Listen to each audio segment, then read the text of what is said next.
Hello.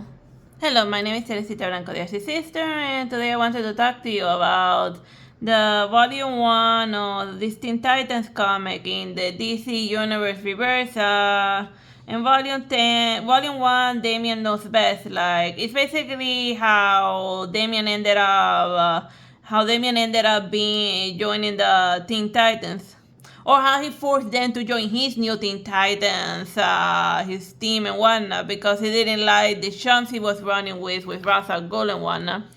And it has like a lot of red and whatnot. And of all of the Robins, he's the most unstable, because he's a shallow Batman and Talia are good, and both of them are like freaking lunatics. So what? So like kind of with like both of them with like, yeah. So then like one's taking over the world type of lunatic, while the other one is running around as dressed like a bad type of lunatic. But whatever, that's what Batman's fans like about Batman, that he's just as crazy as like the people he puts in Arkham Asylum.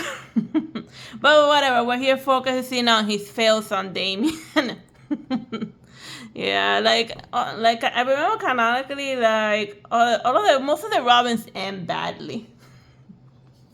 And even in the Teen Titan comics, it starts after Teen Drake, the previous Robin, like got AIDS. So yeah, so it starts with one dead Robin and a new one coming over to take his place. So, and the only reason why Nightwing managed to survive the Robin curse was because he changed his name from Robin to, so he became his own. He became his own type of superhero and got out of Batman's shadow. But yeah, like I just like it has like very nice print and whatnot. And here we start with like the Teen Titans doing their own thing separate, cause like they're and fooling around, cause they're going on their own individual superhero adventures, cause like the team broke up because they felt terrible because of the other Robin that dropped dead and whatnot. Like I like how like the look of Starfire in this one, that they gave her like a very nice gradients to her hair. That this time it's like, instead of red, it's like hot pink, and then it like bleeds into like into like gold. Like it's a good look for her. And as for Raven, they gave her like little red stuff on her hair in order to balance out her usual costume and whatnot. And as usual, she's just having her usual, like she's perpetually living in like The Exorcist, just having terrible visions of Trigon hunting her wherever she goes and whatnot. So just everyone's doing their own thing, and then we have this Flash. I don't know, like I'm not familiar with this particular Flash, but whatever, moving along. And then as for Teen Drake, what is he up to? He ends up gathering the idiots together because nobody showed up at his birthday, because he's not very good at making friends. And then what he tells them is that they need to reforce the team, otherwise they're gonna die soon. But the reason why is because the original team that Teen Drake had, while he worked with Ra's al Ghul, is coming to like butcher the Teen Titans, which they have been training for off screen for ages, and. And then here's the Teen Titans, their nemesis, and the Teen Titans on this side, and the rest is just then dealing with a problem created by Ra's al Ghul and whatnot. Just your standard superhero nonsense and whatnot. But yeah, like it has some very cool fighting action scene panels, and over here he's fighting like his cousin. I forget what like they tell you her name and whatnot, but as soon as I read her name, I immediately forgot it. She's just like generic ninja murder chick number 47. But she has like but she wants revenge on her cousin, because he while they were training, she he caught her eye, like he caught her eye and whatnot, and then every time she looks in the mirror, she's reminded that she's not good enough to impress her psychotic grandfather, Ra's al Ghul. But only Damian was smart enough to know that Ra's al Ghul is actually full of it, so you know. And then eventually these two, like the cousins fighting each other in like a lava, cause of course Ra's al Ghul has like a lava pit in one, cause that's where all of the Sith Lords like to fight. But now I'm getting my franchise is confused. Just a standard sword fight, you know, and it lasts a decent amount of panels and whatnot. So, and then he shows mercy to his cousin, and you know. And then eventually the Teen Titans show out to like help him out and whatnot, you know, at various points in the story. But overall, it's like an amusing read and whatnot, and I like that it has like decent, complicated angles. Like the 100, like actually like really work really hard on it and whatnot. It just has very good art style.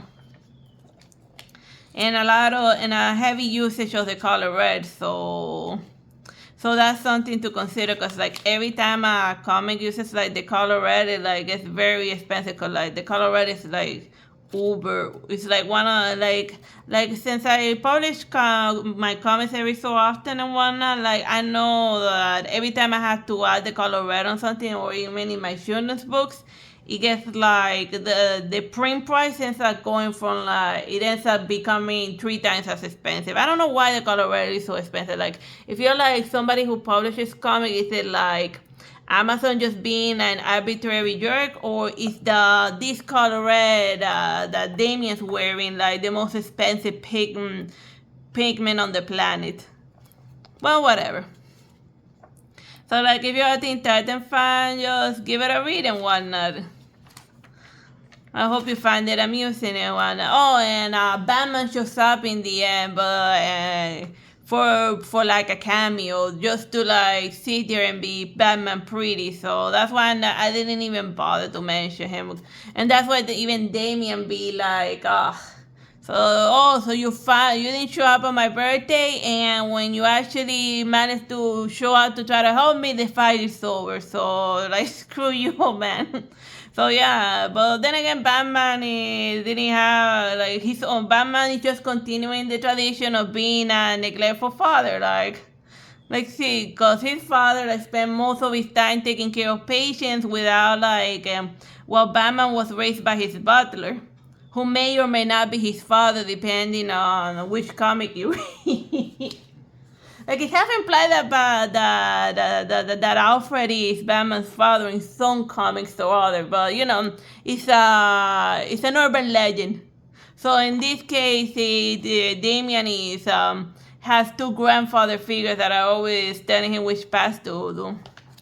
Oh, and also Ra's al Ghul, and one other thing I wanted to mention, like Ra's al Ghul has like a stupid mirror that shows like the future a la Harry Potter style. A la Harry Potter style. You know, one of those stupid weird mirrors. And then it shows Damian his 2 possible futures, that he can either be Ra's al Ghul, or he can be a Batman. And then I'd be like, oh, how about a third option? You could Damian could be Nightwing. Or heck, even crazier, if he feels a lot of guilty about all the people he hurt because of working on the Ra's al Ghul, he can put away the sword and become a doctor like Batman's father. I mean, there are different ways of being a hero, and another way to save people's lives is to be doctor about it, you know?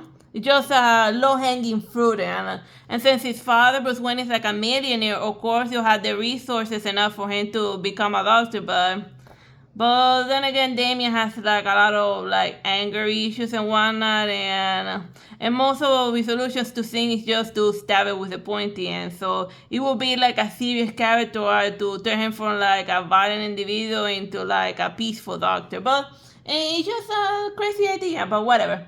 Moving along, the point is that he shouldn't have just 2 options.